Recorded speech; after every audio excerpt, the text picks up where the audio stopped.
When I got back to room 105, I put a hand to the doorknob and an ear to the wood, and heard a man's voice.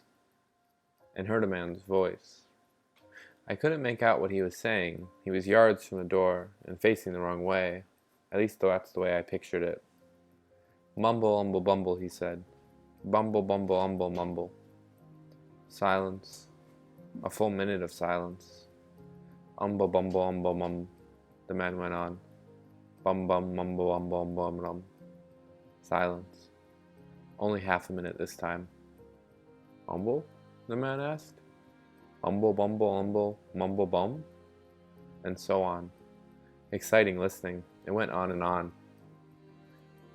I thought of just walking in. It was an appealing idea. As an idea. I thought of coming back later, but that wasn't even an appealing idea. Who knew what I might miss? I hung in. The minutes dragged on by like rainy afternoons. I put that in a writing assignment once. The minutes dragged by like rainy afternoons. The teacher wrote "good" in the margin. What a creep. Suddenly the man's voice was right by the door. I don't know, he was saying. I really don't. But I'll give it a try. I scurried across the hall and put my back against the freight elevator door. Another minute passed. Then the man said, "Okay," and opened the door. He stepped out into the hall, saw me, and froze for a second, as if I was a cobra poised to strike. Then he decided to pretend I wasn't there. He closed the door behind him and started to walk away. I said, "Are you the teacher?" From the way he frowned at me, you would have thought this was a really hard question. Finally, he got his wits together and figured out what he wanted to say. He drew himself up and said, "No." Obviously, he wanted to say a lot more, maybe thousands of words more, but that was all he could manage at the moment. "No." I said very politely, "Thank you." He frowned some more, turned away, and stomped off. At school, any guy you don't like is a dork, but dork isn't a word I use all that much. I guess I like to save it for special people, like this guy. This guy was a dork. I took an instant dislike to him. I don't know why. About my mother's age, dressed cheap and ugly, one of those dark, intense types, if you know what I mean. I swear I never knew what a bad haircut looked like till I saw his. He had a "intellectual, keep your distance" written all over him. I gave my attention to the door in front of me. I couldn't think of anything that needed thinking about, so I just went through it. Nothing had changed, but it was all different now. Because I understood what the deal was. What I'd heard through the door was the conversation between the dork and the ape. Naturally, I only heard the dork's side, because the ape wasn't talking out loud. The dork wasn't the teacher, therefore the ape was the teacher. There was one more thing. The dork wasn't afraid.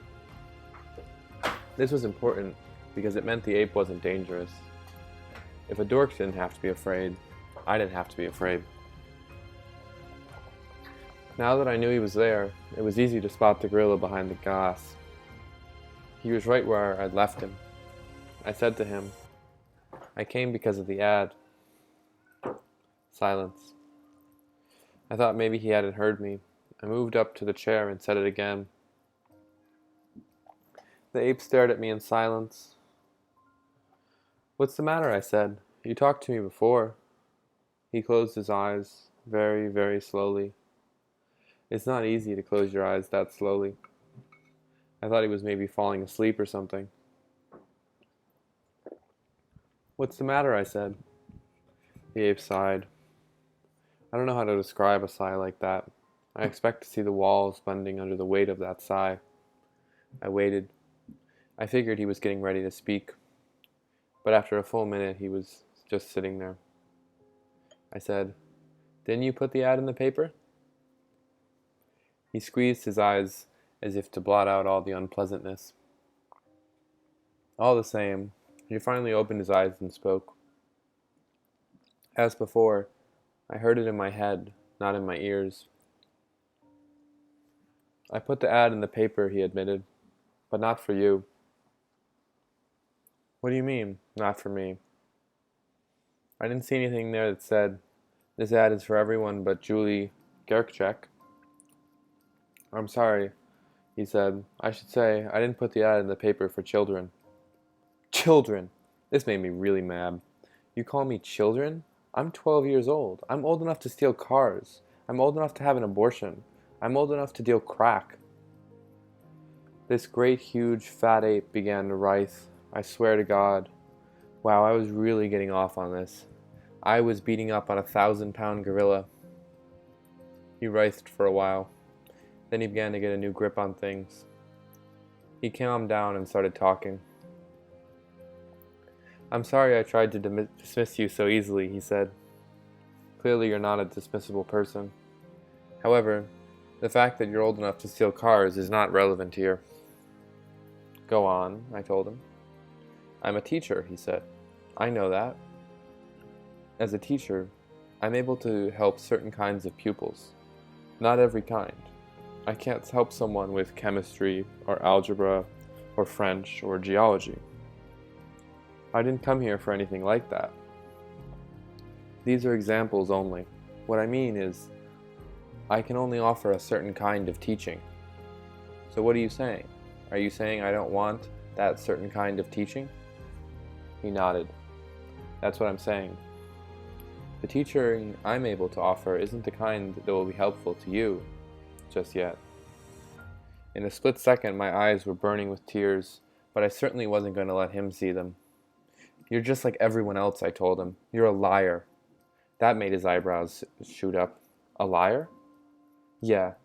Why don't you tell the truth? Why don't you say, you're just a kid, no use to anybody, come back in 10 years, then maybe you'll be worth my time. Say that and you won't hear another word out of me. Say that and I'll turn around and go home.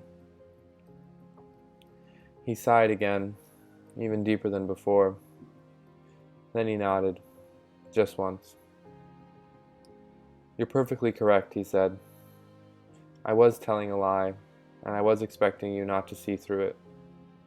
Please accept my apology. I nodded back. But the truth may not please you much either, he went on. What is the truth? We'll have to see. What's your name, Julie? That's right. And you don't like being treated like a child? That's right. Then sit down and I'll question you as if you were an adult. I sat down. What brings you here, Julie? And please don't tell me my ad brought you. We're past that. What do you want? What are you doing here? I opened my mouth, but nothing flew out. Not a single syllable. I sat there gaping for half a minute or so. Then I said, what about the guy who was just here? Did you ask him what he wanted? Did you ask him what he was doing here? The gorilla did the strangest thing then. He took his right hand and put it straight across his eyes. It looked as if he were going to start counting for a game of hide and seek. The funny thing was, he wasn't actually touching his face. He was just holding his hand 1 inch from his nose, as if reading some tiny message written in his palm. I waited. After about 2 minutes, he lowered his hand and said, No, I did not ask him these things. I just sat there batting my eyelashes at him. The gorilla licked his lips, nervously it seemed to me. I think we can safely say that I'm not prepared to deal with the needs of a person of your age. I think that can safely be said, yes. You mean, you give up? Is that what you're telling me? You want me to go away because you give up? The gorilla stared at me. I couldn't tell whether he was hopefully or angrily or what. I said, don't you think a 12-year-old girl can have an earnest desire to save the world? I don't doubt it, he said, though it sounded like the words were pretty hard to get out. Then why won't you talk to me? Your ad in the paper said you need a pupil. Isn't that what it said? That's what it said. Well, you've got one. Here I am.